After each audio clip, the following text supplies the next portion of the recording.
Do you sense any economic slowdown immediately to India? To my understanding, already it has started.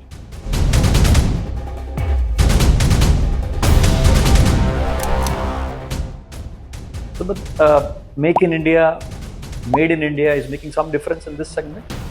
Some of the pockets. I think recently we're also talking something big which is happening in Andaman Nicobar Islands as well, Strait of They're Malacca. talking, a lot of talking is going on. Okay. But the reality is very different. For example, ONGC, the production has come down by 10%. Nobody in their dreams would have thought Iran will attack Nigeria. Dubai is a very big supporter of Iran. But everything has gone to downs. So nobody expected brethren will fight. Exactly. But today, where it is going to end, how it will go, God knows. India has played its card phenomenally well. Is it? Phenomenally well, because it is very difficult to manage Iran, manage Middle East and manage US. Very, very difficult, but they managed. Today still we are having gas in the house thanks to the current government.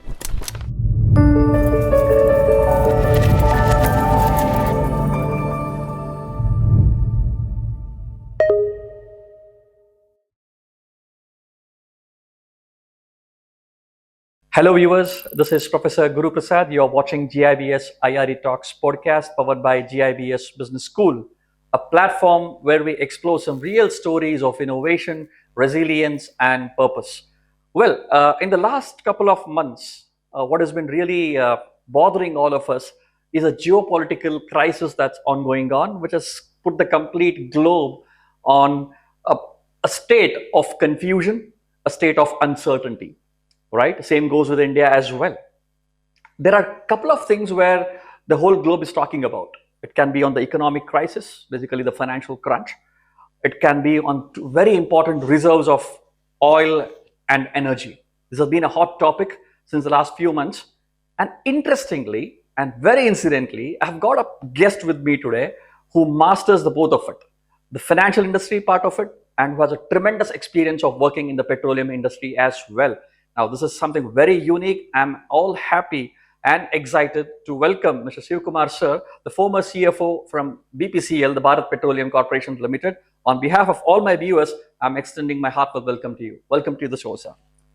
My pleasure. Such a pleasure and honor to host you. And as I just mentioned in my opening remark, you have come at the very right time when the whole globe is at the very volatile situation. But before I get into that, take me to your initial journey. I would really want to know your profile from the scratch, your school days, your college days.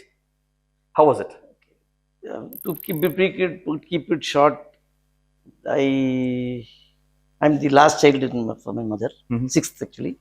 So for whatever reasons, they decided that I should be separated from the parents. So for the first 20 years, I was separated from my mother and father.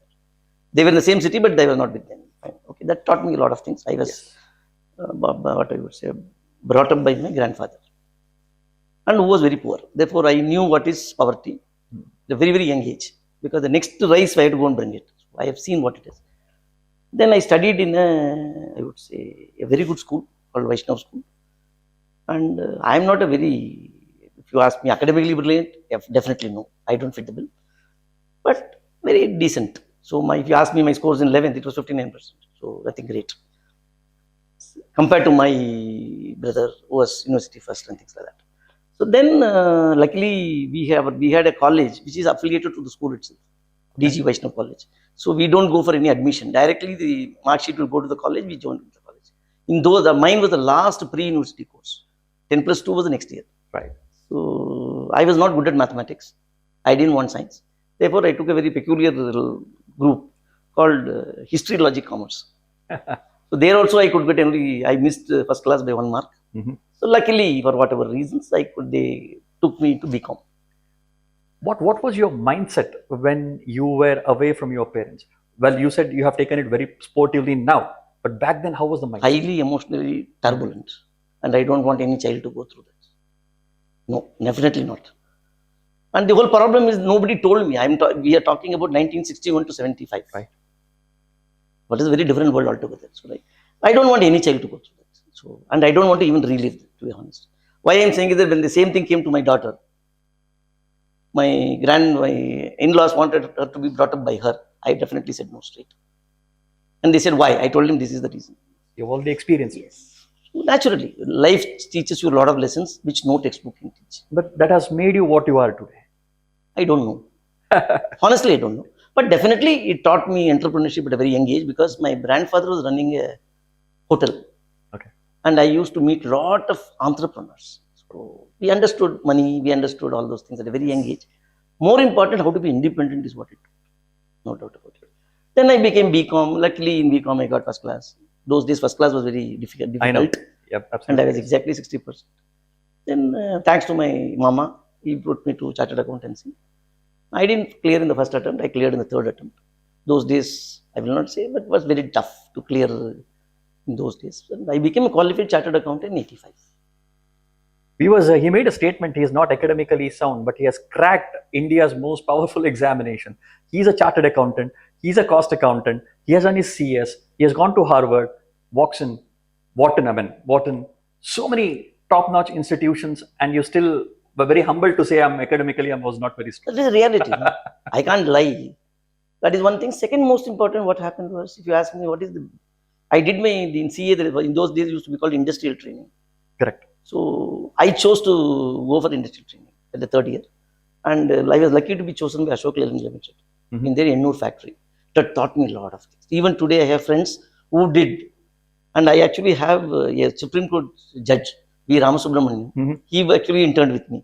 So we are in touch even today after 45 years. So the little point I am telling you, I always believed relationships are more important. Did you envision this in your childhood days? This is what I want to be, or was your journey entirely accidental? I thought existence, and if I can become something, I would be fine. So why I am trying to say is, when I completed the first attempt, I failed. Intern I passed in second attempt. That final I cleared only 3 papers. My father said from May onwards I will not support. So naturally I have to find ways and means. So I joined BHEL. That was your first job? BHEL, Bharat Heavy Electrical. That was first job. What was your first salary? My salary was 1020. 800 rupees basic, 32 rupees increment, some 200 odd rupees. You know why I asked this question? Because I knew this, you would know the figure also very perfectly. No, I am very good at numbers and I remember people. So maybe that is my strength. So what was your reaction when you got 1020? I was elated. More important was the independence it gave me. And to be very fair to my parents, my father never asked a single paisa from them. He said, I threw you out of the house. I don't have any right to ask you for anything. Wow. Till his death, he did not ask me the money. He stood his ground like father, maybe like father, like son, like father.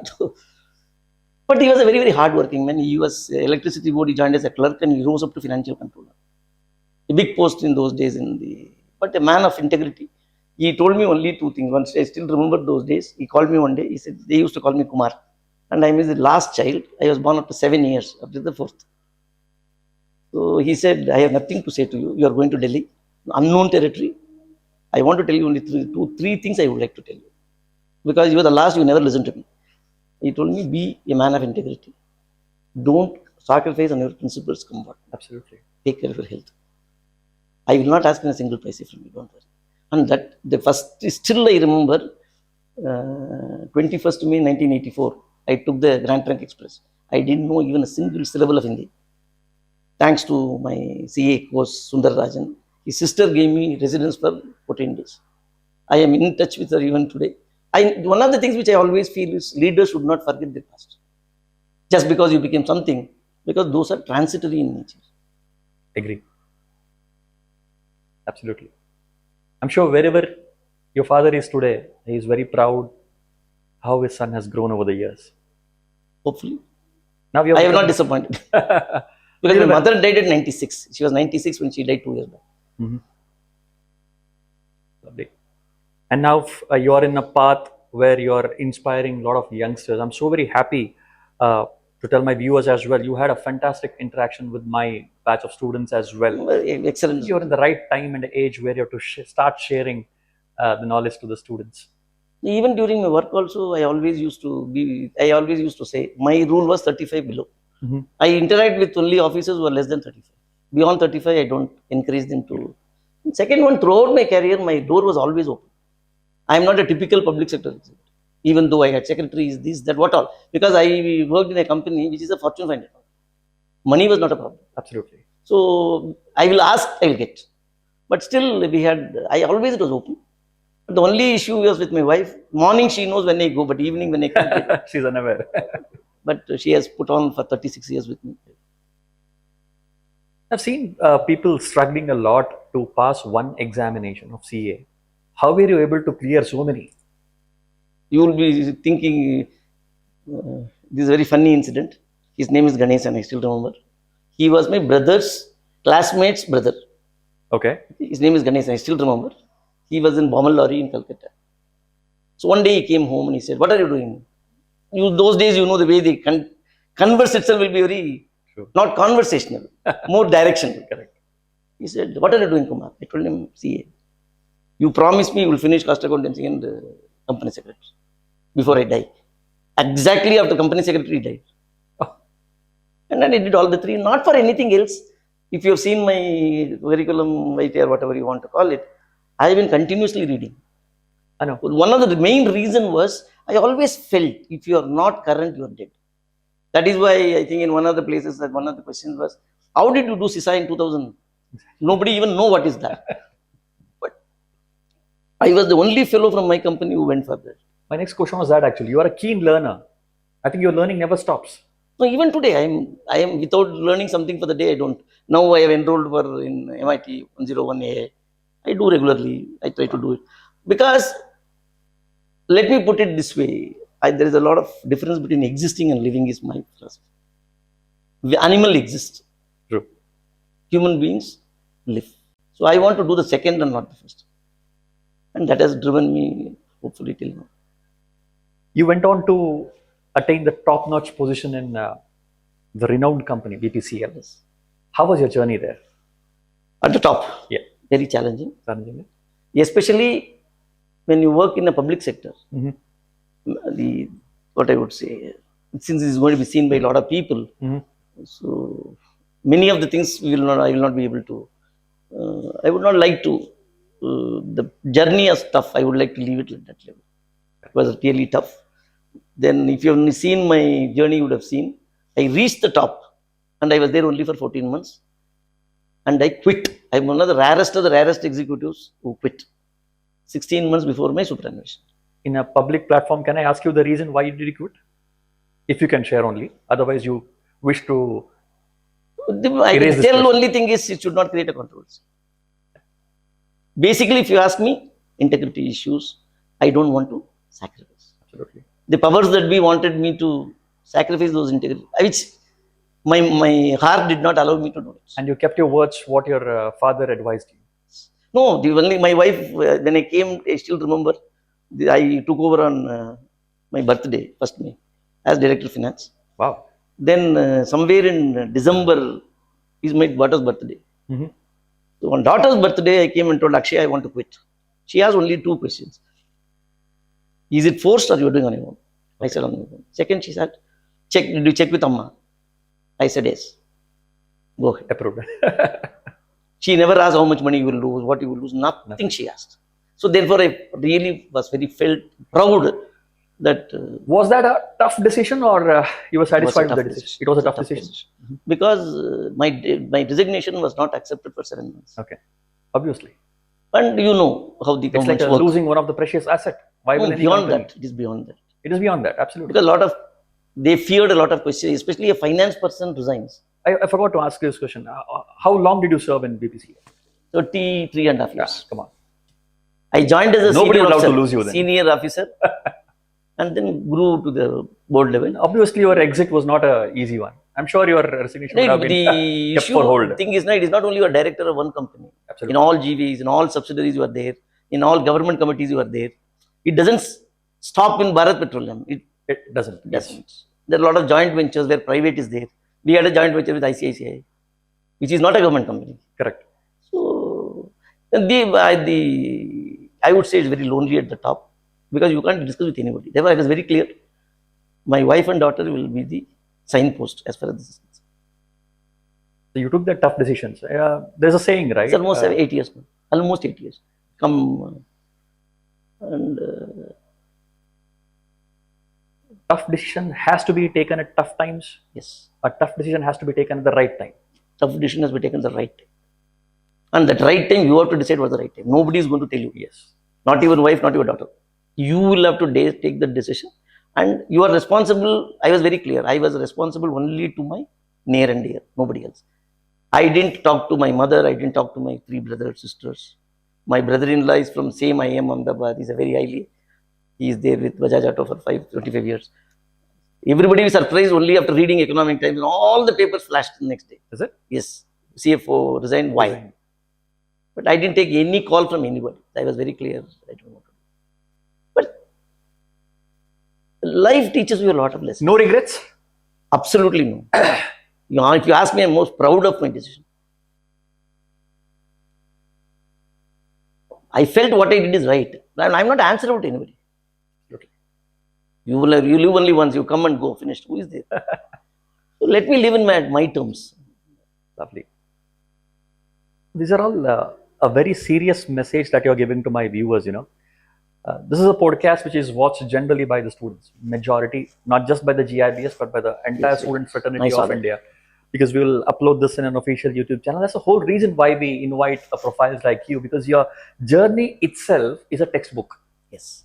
By the way, are you planning to write your book?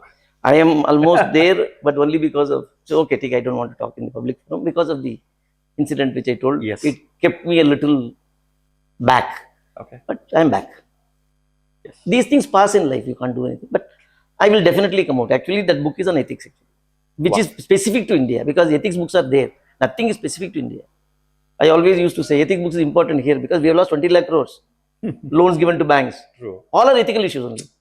So it will take 1 or 2 years, but I will definitely come out. You should. And I will come back in writing articles in LinkedIn, which I was very, very popular.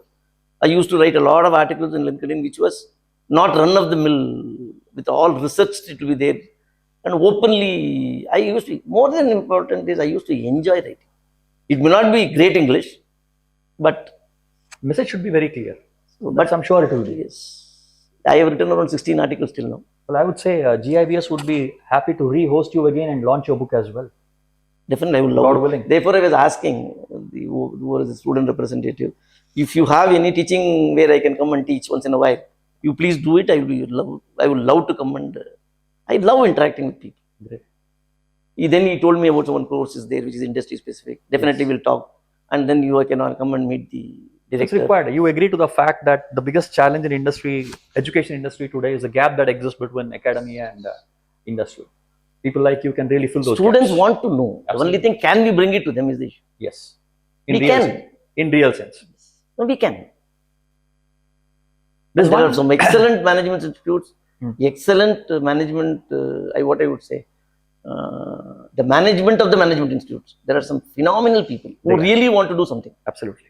So, I was really, generally, for example, if it comes like this, I completely do a complete research. That means the entire website I know. What is there, where is there, how many campuses, where you are doing, who are the people. Then only I come. Probably that have excited you to come here today. No, once he came, immediately I said yes. Good. In the last couple of months, we've been talking a lot of crunch situations, which is happening across the globe. It generally looks like a World War III without using of weapons, right? Of course, the weapons were used in the last couple of months, but these days you can really have trade wars, which doesn't require any kind of weapons. The interesting part, as I made it in the opening remarks, that you come from the industry, which is finance also, and worked in the energy and oil sector also. How was your industry, especially the crude oil industry back then when you were working, and what is the situation currently that India is facing? No, if you see, I always use the only thing you cannot predict, other than your wife's thinking, is the oil price. Funnily, I'm telling, because this is oil price, you can never ever think. Where they said it will go to 100, it will come to 20. When you say it will go to 20, it will go to 150. So I have seen oil at 150. Now they said it will go to 150, but it came up to 120 almost. Correct. Right? And especially when you have a president like Trump, today's thinking, tomorrow's thinking, day after thinking is different. No, the stability becomes an issue, number one. Number two, most important, what is happening is in this war, India has played its card phenomenally well. Is it? Phenomenally well, because it is very difficult to manage Iran, manage Middle East, and manage US. Very, very difficult, but they managed. Today, still we are having gas in the house, thanks to the current government. They were able to pass the LPG tankers. But the way things are going, I don't think it is going to end so soon. Is it? It's not going to, because the US as such, these are very funny things. You today, in the way, a lot of reading I did in this is, what I understood was, today you don't require a navy at all. Second thing is, today you don't require armored at all. No tanks, nothing is required. Everything is only weaponry from the sky. Another difficult thing is, when what I read was, US came here without knowing the topography of Iran. Iran, both sides, mountain is there. Correct. He says even that they didn't know. True. So that is why they are now, it is a prestige issue which is going on. Somewhere they lack strategic thinking here. There is a problem. We don't know. And the biggest surprise of surprises, because I have worked in Qatar, with Qatar Petroleum, I advised their implementation in 2002 to 2004. I lived there with my family for 2 years. So I could understand what is Middle East. So we have gone to Dubai, we have gone to Bahrain, so many places. Nobody in their dreams would have thought Iran will attack Middle East. One, religion. Correct. Dubai is a very big supporter of Iran. But everything has gone to doubts. So nobody expected brethren will fight. Exactly. But today, where it is going to end, how it will go, God knows. But when you say that, India being the largest importer of crude oil from across the nations, where do you see India in the next 10 years down the line? Or we have a big plan, 2047 Viksit Bharat. Is this going to be a challenge in achieving that? But they have already started working on that, both on the Arabian Sea as well as the Bahrain. Yes. Yes. One is, I think they've given a ONGC. Actually, my colleague is the chairman of ONGC. $20 billion they are investing in the Arabian Sea. Okay. Similarly, Bay of Bengal, for a long time, they didn't open it for exploration. They opened it. True. I would say, it is like a small country like Guyana got the biggest discovery very recently. Whatever God we believe, she has to smile. I think recently we're also talking something big which is happening in Andaman Nicobar Islands as well. Strait of They're Malacca. talking, a lot of talking is going on. Okay. But the reality is very different. For example, ONGC, the production has come down by 10%. Okay. Problem is, today we don't see numbers. Today we import almost 90%. True. This cannot go on. And they said battery technology may change. I don't think so. India is a large country. Correct. Okay. Still poverty is 80 crore, 70 to 80 crore people are being fed daily by the government. You have Ambani's, Adani's on the one side and you have poor people on the other side, which the government of India is supporting. So it is not going to be, managing India is not as easy as we think. And oil will be a challenge. Will be a challenge. Do you sense any economic slowdown immediately to India? To my understanding, already it has started. It will have to, there's no other go. You can do a lot of, I would say, window dressing, we call it in finance. You can fool some people sometime. All the time you cannot fool. Numbers will speak. My thing is, there will be a deceleration in the next, if this war continues, we are in for big trouble as a nation. Today itself, my understanding from my industry friends is, they are managing LPG. Because we know what is happening in the refineries. What's the quickest solution according to you? There is no quick solution. Because we should have all this in the Bay of Bengal, etc. We should have done 50 years. Long back, no? We missed the bus. And the only thing we should understand is E&P is a long-term game and it is a luck game. Just because Geo service says it's there, it may not be, nothing may be there. And second is, a country like USA, they don't use their oil. If you have seen from a geopolitical perspective, they're very smart fellows. Their oil they don't use. Correct. Right? They attacked Venezuela for their oil. Yes. Today they are attacking Iran for his oil. Very true. They have the good own oil reserves with them. No, largest resources they have. Yes. But they don't want to touch it. Now, I don't think there is any easy solutions for this. As a country, we may have to suffer going forward is my prediction as we stand today. Because in wars, taking back coming back is a very difficult thing for the leader. But what's your take on China? China will not enter in anything. They will be by watchers, but they will support anti-US measures they will do. That is what they have done in Iran actually. But then they had a very recent strategic meet with the US. But it was a complete failure. It seemed. There's a lot of memes came the way it went. So, now China actually, Deng Xiaoping is the architect that China is today. Mm-hmm. And a country like China, it will take time. It's a very large nation with a lot of people, large topography, large land. But only thing is a dictatorship. Whatever communal dictatorship. Just there in the blood since day one. But they're hardworking people. They are. They are very hard. I heard about it. Very, very. I have dealt with them. Mm-hmm. They're extremely hardworking people. That's good. And they are nationalists.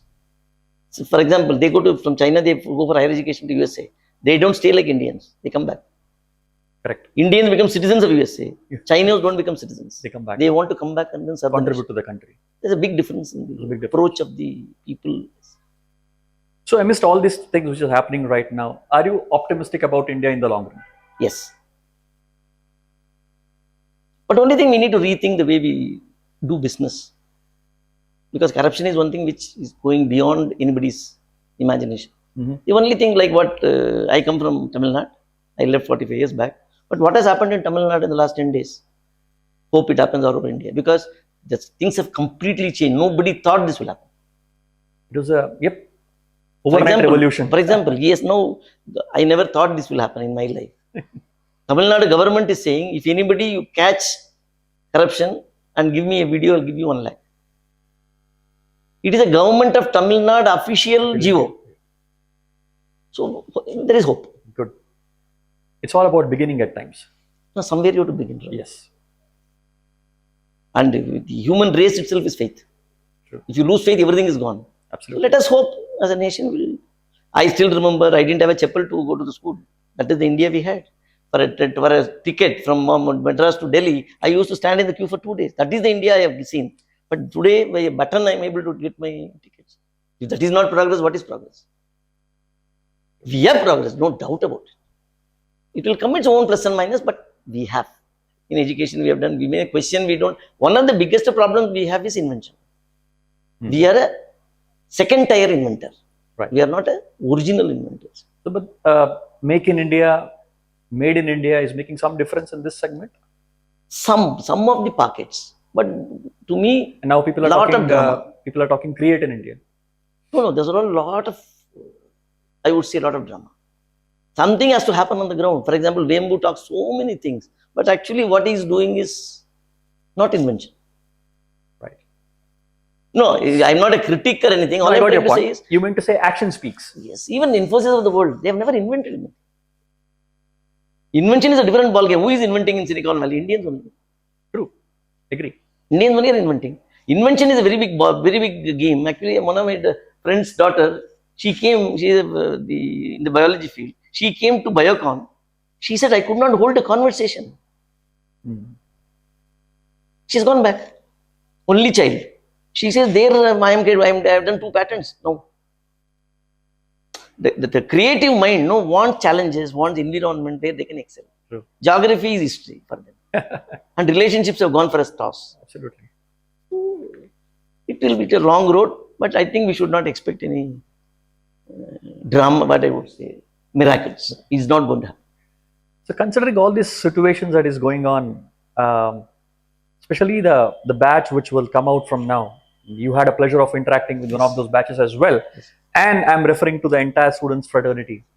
How do you think they should prepare themselves for the future which looks so uncertain? Your message to them. Today, it's one of the slides by Alfred Toffler. I said, learn and learn. It's the only message, nothing else. And be on the toes. One. Second, today, just have to go to knowledge. Internet, everything is there. So actually, in the presentations, I have given so many references. Please go there. I generally like to share. I do a lot of research on this. So, for example, MIT is an open courseware. Everything is available for free. All you have to go and register. That you have to do. But it is not going to be easy for the current generation. Because I call it generation Z actually, not even X, Y, no Z. They want answers. True. For them, they have to work hard. And I think they are. I think we should not underestimate these children because they are far intelligent than us. They know what they want in their life. Plus and minus, both. Correct. No, I'm an eternal optimist. It's good. Yes. And it will. I don't think there's any reason. Maybe their attention span may be less. But they listen to reason. They listen to rationality. True. It's my experience. For example, today when I was taking the last 2 hours completely, they were talking. At least 3 times I told them. But I never told them, I'll send you out. I told them, I never send them out. Because I know I can never send them out. It's only... Great. We are in interesting times. I am absolutely. Lovely. I think we had wonderful, though I call it a short interaction, but the impact this interaction would have created on the mind is, I'm sure it's like infinite. I have made some difference. Off camera, when I was talking to you, you said one statement which I purely agree with you. You said, whenever I address such things, one person also gets inspired and changed. Yes. That's the biggest success for you. Yes. Right? And I'm sure today there would be many who got inspired and who will change and who will prepare for the world which is upcoming for them. On behalf of all my viewers, I take this wonderful opportunity to thank Mr. Shivakumar for spending his valuable time with my students back there in the session, and now with the podcast, which will be viewed by thousands and lakhs of students across India. Your journey has been incredible. I mean to say, it's as good as a textbook. Thank you. As good as a textbook. I don't know whether I deserve this compliment, but I take it without a doubt. I'm sure the short interaction had a lot of takeaways for my students.